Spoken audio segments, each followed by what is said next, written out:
Muitas vezes nós passamos anos e anos, parece que as coisas continuam da mesma forma. Sabe por que isso, queridos? Porque falta entrega, é porque falta busca. Aquele que busca, encontra.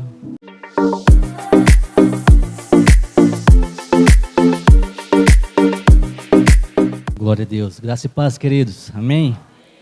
Os irmãos estão bem? Glória a Deus. Amados, como é bom poder louvar e engrandecer esse Deus maravilhoso, né? Que é digno de toda honra, de toda glória.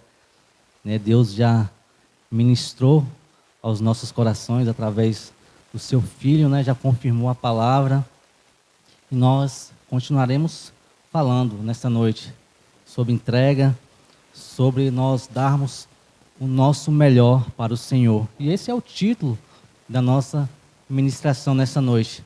O texto já encontra-se na projeção, livro de Gênesis, no capítulo 22.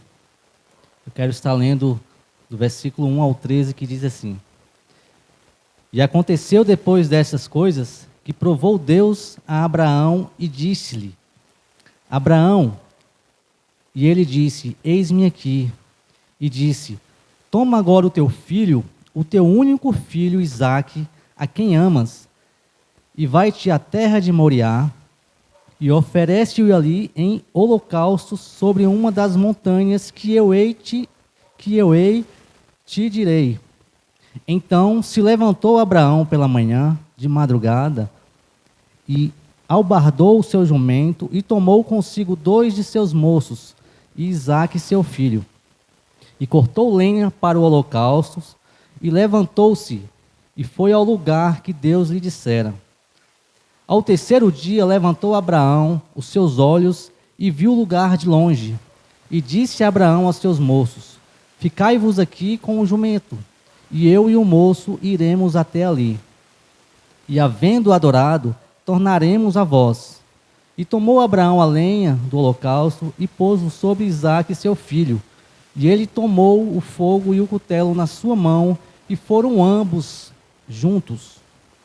Então falou Isaque a Abraão seu pai, e disse: Meu pai. E ele disse: Eis-me aqui, meu filho.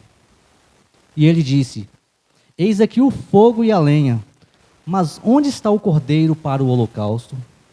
E disse Abraão: Deus proverá para si o cordeiro para o holocausto, meu filho. Assim caminharam ambos juntos. E chegaram ao lugar que Deus lhe dissera. E edificou Abraão ali um altar, e pôs em ordem a lenha, e amarrou a Isaque seu filho, e deitou-o sobre o altar em cima da lenha. E estendeu Abraão a sua mão, e tomou o cutelo para imolar o seu filho. Mas o anjo do Senhor lhe bradou desde os céus e disse: Abraão, Abraão. E ele disse: Eis-me aqui.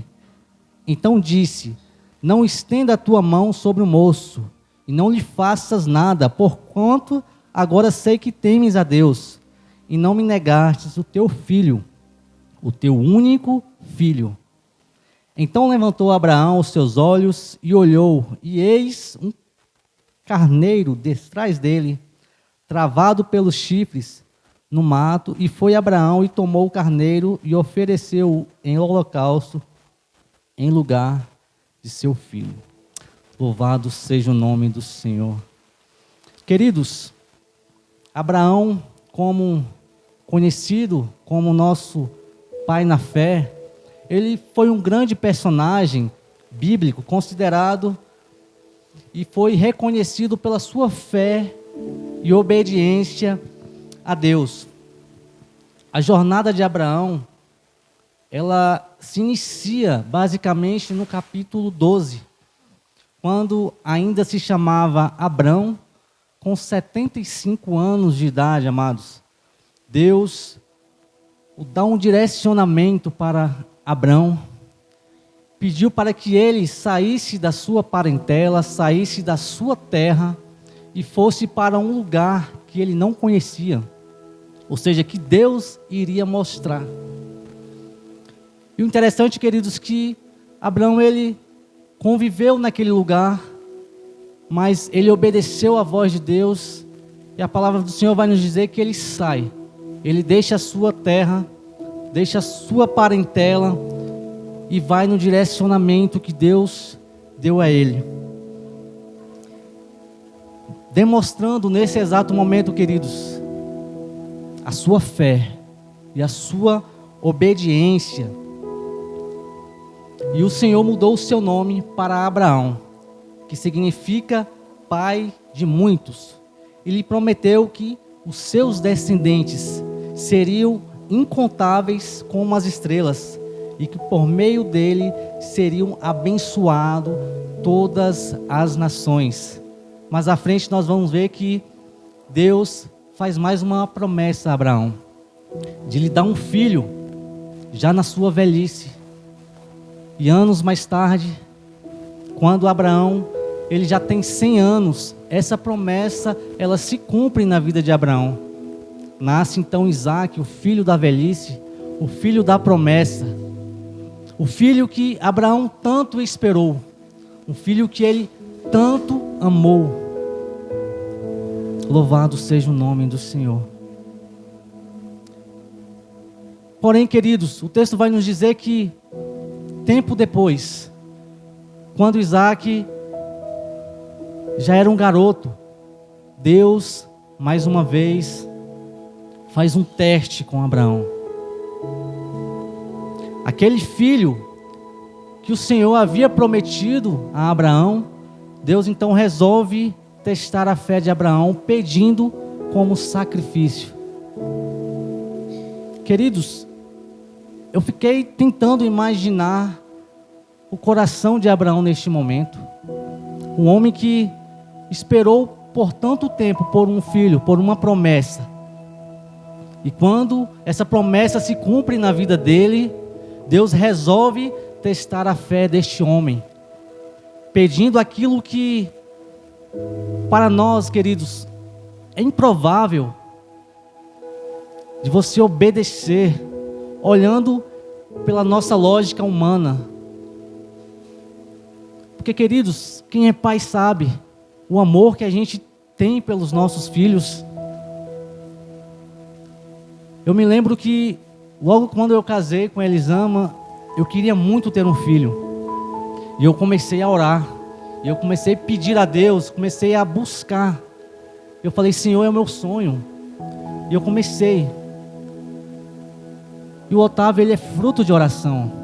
Foram 8 anos, amados. Já contei esse testemunho aqui. Foram 8 anos até a vinda de Otávio.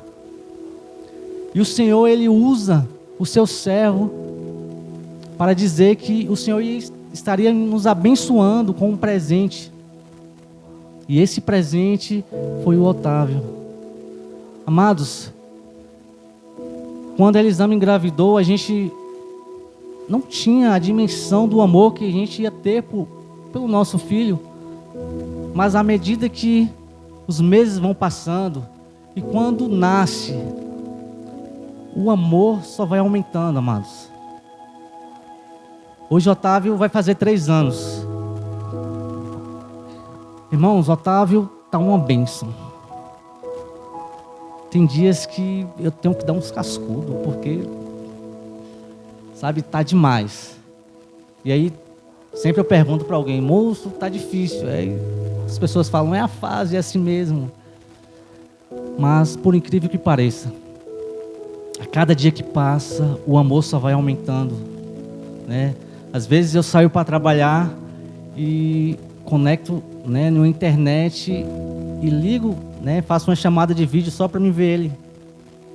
E não vejo a hora de chegar em casa para mim, né, poder ver, poder pegar no colo. E quando eu chego em casa, ele pirraça, ele se joga no chão, ele dá calundu, e aí bate um estresse, um nervoso, eu dou uns cascudos. Mas o amor, queridos, é algo que a gente não consegue mensurar. Quem é pai sabe. E eu pude, na verdade, eu olhando para esse texto, eu tentei imaginar o coração daquele homem, o coração de Abraão, quando Deus pede o seu filho, aquele filho que ele tanto amava, como sacrifício. Amados, eu não sei se eu e você, nós teríamos essa atitude de Abraão. Eu não sei se a nossa fé seria suficiente ao ponto de nós entregarmos o nosso próprio filho. Mas Abraão, ele é um exemplo de fé. Ele é um exemplo para todos nós. Um exemplo de um homem que obedeceu à voz do Senhor, que confiou no Senhor. Deus então, ele fala para Abraão: Abraão, sacrifique o seu filho. Me dê aquele filho que você tanto ama. Queridos, nós vamos ver que Abraão, ele não hesitou. Abraão não vacilou na sua fé, queridos. Ele decidiu confiar em Deus. Se levantou pela manhã, carregou o seu burro, dividiu a lenha necessária para a oferenda ou para o holocausto, e começou a jornada de 3 dias pelas montanhas até Moriá. Com um ato de fé, com um ato de confiança em Deus, ele resolveu confiar no Senhor. Amados, Abraão, ele teve a sua fé aprovada por Deus. E muitas vezes, amados, é isso que Deus, ele requer de nós. Ele quer o nosso melhor. Ele quer o nosso melhor tempo. Ele quer ser prioridade em nossas vidas. Muitas vezes Deus, ele nos submete a um teste de fé para saber até onde a nossa fé irá, para ver se realmente há algo em nossas vidas que está tomando o lugar de Deus. Louvado seja o nome do Senhor. Amados, na verdade Deus não queria Isaac. O que Deus queria era saber até onde ia a fé e a fidelidade de Abraão com Deus. E muitas vezes nós passamos por isso. Muitas vezes nós amamos tanto algo que nós colocamos no lugar de Deus. E Deus, ele se entristece. Amados, temos que entender que tudo que nós temos, tudo que nós somos, pertence ao Senhor. A nossa família, na verdade, ela não é nossa. Ela é do Senhor. E quando nós entendemos isso, fica fácil para podermos compreender que só estamos aqui administrando aquilo que é de Deus. Nós pertencemos ao Senhor. Amados, diante deste texto, temos também outro relato na Bíblia, que foi o contraste desse episódio. No livro de Lucas, no capítulo 18, do versículo 18 ao 23, há uma narração onde um jovem rico, ele vai até Jesus e ele pergunta para o Senhor: Mestre, o que preciso fazer para herdar a vida eterna? Então o Senhor pergunta para ele: você obedece aos mandamentos? Você conhece os mandamentos? Ele: quais mandamentos? E o Senhor Jesus diz: não cometa adultério, não mate, não furte, não dê falso testemunho, honra teu pai e a tua mãe. E ele disse: bom, isso eu faço desde a minha mocidade. Eu cumpro com esses mandamentos desde a minha mocidade. O que é que me falta? Jesus diz para ele: então pegue tudo que você tem, venda e dê aos pobres, e siga-me, e terás um tesouro nos céus. Amados, diante daquela palavra do Senhor, aquele jovem, ele se entristeceu, porque o seu coração estava firmado nas suas riquezas, estava firmado nos seus bens. Eu quero dizer algo para os irmãos: não há nenhum problema de nós sermos prósperos, de adquirirmos riquezas. O problema de tudo, amados, é colocarmos o nosso coração nas riquezas, fazendo dele o nosso ídolo, fazendo do dinheiro o nosso ídolo. Aquele jovem se entristeceu e saiu, amados, perdendo a única oportunidade que ele teve de seguir com o Senhor. Mas a pergunta que nós devemos fazer é: o que esses dois textos ele tem a ver conosco nos dias de hoje? Amados, Deus não mudou. Ele continua requerendo de nós o lugar dele que é devido. Ele quer ser prioridade na minha e na tua vida, porque ele não divide a sua glória com ninguém. No Moriá, um cordeiro foi substituído por Isaac e foi queimado em holocausto. Mas no Calvário, amados, ninguém pôde substituir Jesus, o nosso Cristo, o nosso Redentor. O Cordeiro de Deus, ele morreu em nosso lugar. O castigo que nos traz a paz estava sobre ele. Pelas suas pisaduras fomos sarados. E tudo isso, amados, foi por amor. Foi por amar a mim e a você. Em João, no capítulo 3, no versículo 16, diz assim: pois Deus amou tanto o mundo que entregou o seu Filho unigênito, para todo aquele que nele crê não pereça, mas tenha a vida eterna. Deus, ele morreu, amados, em nosso lugar, para que hoje eu e você nós pudéssemos desfrutar da vida. E o que ele requer de nós é que nós o buscamos, o adoramos. O evangelho, queridos, genuíno de Cristo, ele é simples, mas não é de qualquer forma. É preciso renúncia. É preciso colocar o Senhor em primeiro lugar em nossas vidas.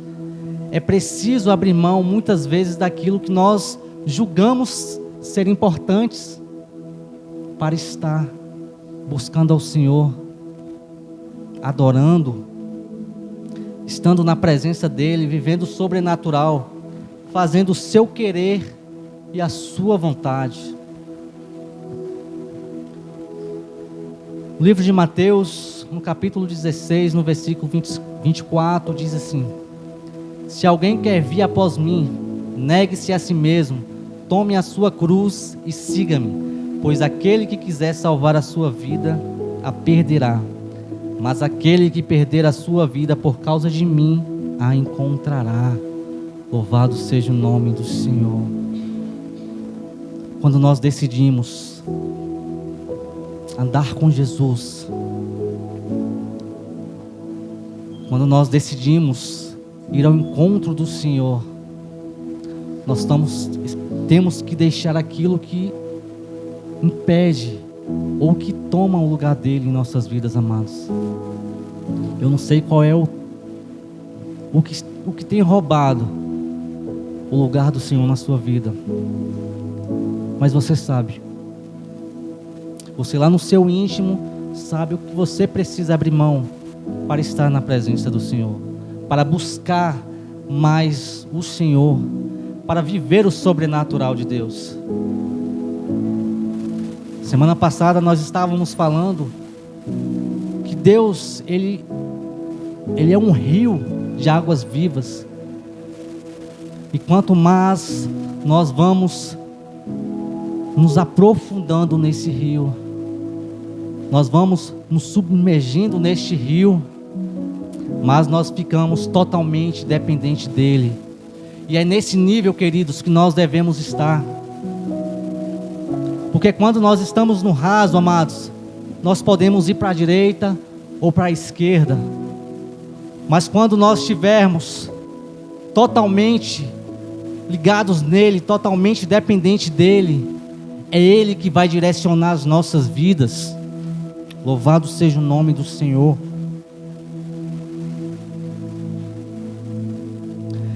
Amados, entre várias lições que nós podemos destacar desses textos que nós lemos aqui nesta noite, eu destaquei pelo menos 2 lições que nós podemos aprender com esses relatos. A primeira é que o temor e a obediência a Deus alicerça a nossa fé, nos fazendo entender que somos totalmente dependentes dele e ao mesmo tempo somos abençoados com tudo aquilo que necessitamos. Louvado seja o nome do Senhor. A segunda lição, amados, é que as nossas atitudes, as nossas prioridades e a profundidade de busca e entrega ao Senhor irão definir o nível de intimidade que temos com Deus. Louvado seja o nome do Senhor. Amados, muitas vezes nós passamos anos e anos na igreja, servindo a Deus, mas às vezes quando nós olhamos para nós, parece que as coisas continuam da mesma forma. Sabe por que isso, queridos? É porque falta entrega, é porque falta busca. Aquele que busca, encontra. O Senhor, Ele quer um relacionamento íntimo conosco. E quando nós entendermos que esse relacionamento, ele precisa ser diário, nós iremos viver o sobrenatural de Deus. Que nós possamos, amados, a cada dia viver uma vida de entrega e busca ao Senhor, entendendo que Deus, Ele requer o melhor de nós. Então doe o seu melhor, doe o seu melhor tempo, doe ao Senhor a sua melhor adoração. Busque ao Senhor com todas as suas forças. Não deixe para entregar ao Senhor aquilo que sobra, não. Porque Deus, Ele merece o melhor. Ele entregou o seu melhor para nós. Ele entregou o seu Filho, o seu único, o unigênito, para que eu e você, nós pudéssemos hoje estar aqui, o adorando. O que Ele requer de nós, amados, é adoração. Grande Deus. Amados, nada que nós viemos fazer para o Senhor pagará o sacrifício de Cristo na cruz do Calvário. Nada. Não existe ser humano algum que pode pagar o sacrifício de Cristo. Mas escute algo. Mas a forma que nós vivemos, a forma como nós adoramos ao Senhor e nos relacionamos com Ele, isso mostra a nossa gratidão a Ele. Amados, amém? Nós possamos, amados, ser gratos ao Senhor, vivendo uma vida de entrega e de busca constante, dia após dia. Amém? Fique com essa palavra em nome de Jesus, que o Espírito Santo continue falando ao meu e ao teu coração nessa noite. Amém? Que as palmas louvam o Senhor Jesus.